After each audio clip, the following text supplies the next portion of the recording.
So now that we've actually derived some vocabulary that allows us to describe motion, what we want to do is to string together these vocabulary words into sentences that actually describe trajectories. So, for example, if I take this tennis ball and I throw it up in the air, it has some trajectory and some motion that we can describe.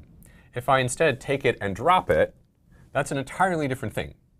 But yet, all of these motions need to be described somehow by equations. And so what we'd like to do now is to put together some equations that will relate the different vocabulary words and concepts that we just derived so that we can describe motion. OK, so now what I'd like to do is to stay in one dimension and talk about acceleration first. So let's say that I have constant x acceleration.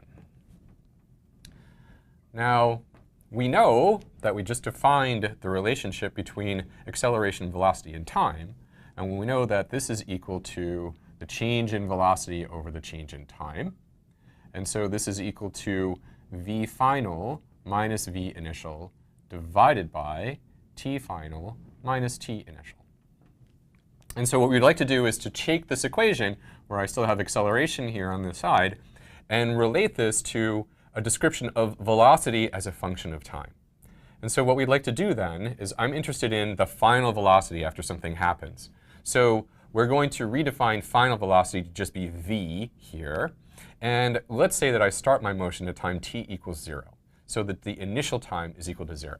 So let's write those two things down. So we're going to start at an initial time of 0. And what I'm interested in is how my final velocity is going to evolve with time. So let's rename that v. So if I do that, then this expression turns into the acceleration is equal to v minus v initial divided by time, if I start at time t equals 0. And so if I multiply through by time, I get that my acceleration times the time is equal to v minus v initial. And so just to complete this then, what I'm really interested in is how the velocity evolves with time. So all I really need to do is move this v initial on the other side. And so I can write that my final velocity is equal to my initial velocity plus the acceleration times the time. So this is the first of the kinematic equations that now relate two things, acceleration and time, and they tell me how the velocity is going to change with time. So if I know these quantities, I can predict what's going to happen to the velocity.